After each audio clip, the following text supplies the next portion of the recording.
The BBC, for example, today submitted to the government its plans for 4 new channels. All this made possible through digital broadcasting. The BBC says independent sources' consultation shows strong public support, but rivals say it's an abuse of the licence fee. In a moment, I'll be talking to Rupert Murdoch's son about that, but first, Evan Davis reports on the growing anger among private broadcasters at the extraterrestrial activities of the BBC. History in the making tonight, E4, a digital spin-off from Channel 4 with little of the tedious and expensive public service ethic. Top of the bill, comedian Ali G. You know, this is a historical moment in history. It be the opening of E4, which is one of them dodgy digital channels which no one ever watch. Amazingly, in many respects, E4 is jostling for some viewers and programmes with Sky One, having bid Sky out of the running for some top shows. Sky's revenge tonight was to run a spoiler against E4's launch, Temptation Island, the latest imaginative American reality spectacle in which 26 models try to destroy 4 relationships by seducing the partners on a 12-day retreat. Serious. This is my life. It's a long way from Grace Archer being killed off to spoil the launch of ITV.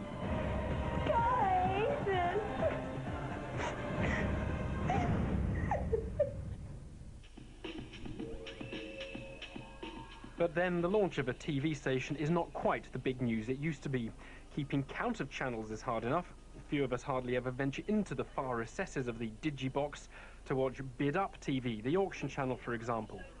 I'm going to show you, this is an R2-D2 art centre, and you've got your pens and crayons, and in the top here... Or the community channel. Out there, among others, there are also 10 pop and rock stations, a youth station, 2 health stations, 4 porn stations, 10 children's channels, and an upmarket arts channel. But despite this rich heritage of cultural diversity, not everything is well in television land.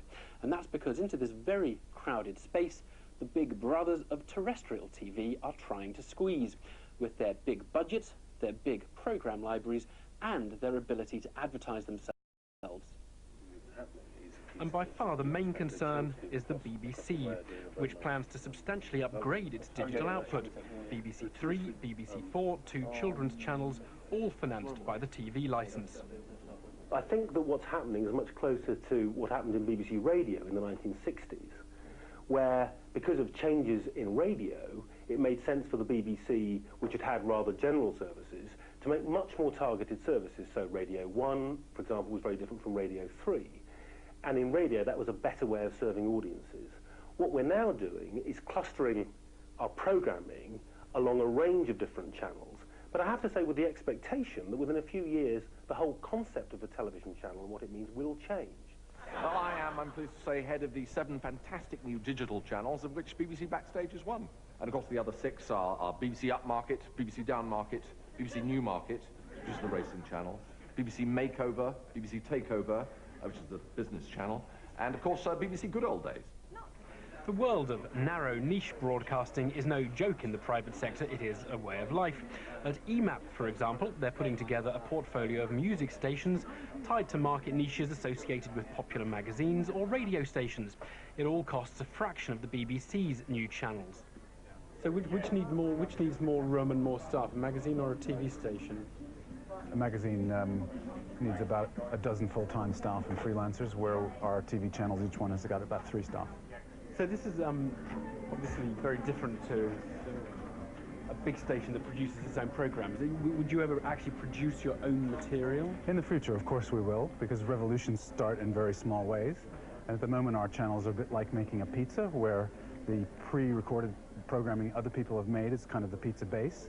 And the programs that we make are like the anchovies. It's about 1% of the pizza to start off with. EMAP say they can make money from digital TV, but the economics of it are different to that of traditional broadcasting. Take the audiences, for example.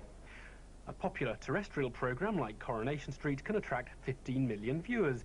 Divide that audience by 10, and you get to a quality terrestrial programme like Newsnight on a good night.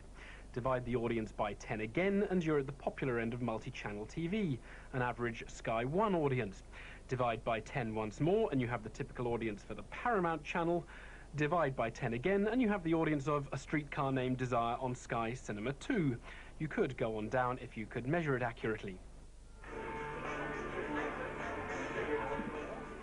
A small audience doesn't matter. Many stations repeat material all the time anyway. And for EMAP, a small audience is fine if it's a big portion of a small niche, which keeps advertisers happy. But EMAP are not happy when two worlds collide.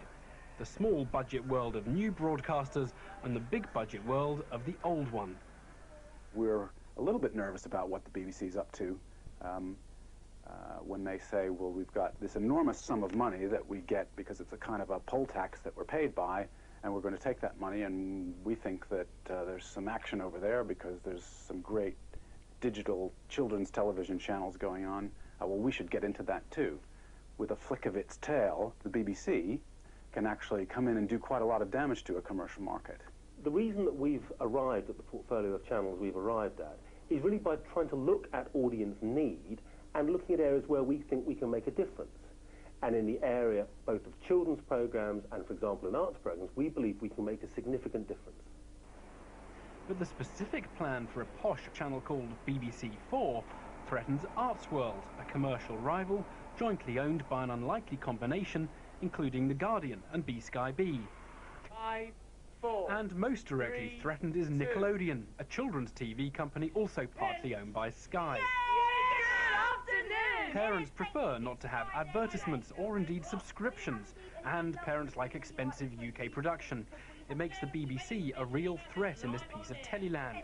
The David and Goliath struggle is worthy of a children's drama. We are a little guy, and I think that the government needs to take on board whether it's important to have little guys, because by having little guys who do quality stuff and really believe in their product and their audience, it is the way that you give kids good quality and good choice in their entertainment experiences. Here, Nickelodeon runs a phone service for kids to call up for any reason at all, particularly to enter competitions. Today's competition is Feeding Frenzy, and basically they can win a pizza, a free pizza every month for the whole year at their local Pizza Hut restaurant. Nickelodeon is popular with children. It prides itself on the fact they identify with the brand, see it almost as a club, but it takes investment to get there. You start up, you make investment decisions, you spend investment money, and you take time to build your brand. You need time to market yourself to your audience. In our case, we need time to connect with kids. We launched at a time when multi-channel television was at its infancy, and we've had to keep pace as that's grown. Technology changes have also happened. All of those things are sort of fair play in a competitive environment. What we find very difficult is that at a certain point during that cycle, the rules of the game are changed. A channel comes into the marketplace under a different environment, a different regulatory environment, a different accountability environment, yet showing essentially the same product. I think there's one very good piece of reassurance, which is that when the BBC launched BBC News 24, it was widely argued, in particular by Sky, that this would make it impossible for Sky to continue and also impossible for other entrants to enter the continuous news market. Now, in fact, we've seen ITN enter the news market. Bloomberg is now available in the UK, and I think we'll see more continuous news channels. The dilemma as to the BBC's strategy actually resides at Chris Smith's Department of Culture. Should he let the Beeb compete, albeit on uneven terms? If so, should he attach conditions to the deal, forcing the Beeb to share its archive, for example? Consultations start now. Whatever path he follows, the TV revolution is under construction. Niche channels are being built by the dozen. We'll have rock floor on this floor. Over there we'll probably have a television operation. If the old TV values are to sit comfortably with the new, the relationship between the two will require continual policing. If the BBC follows the private sector a few years behind, the problems of BBC 3 and BBC 4 will soon be dwarfed by those of BBC 10 to the dozen. And big speakers with loud music everywhere.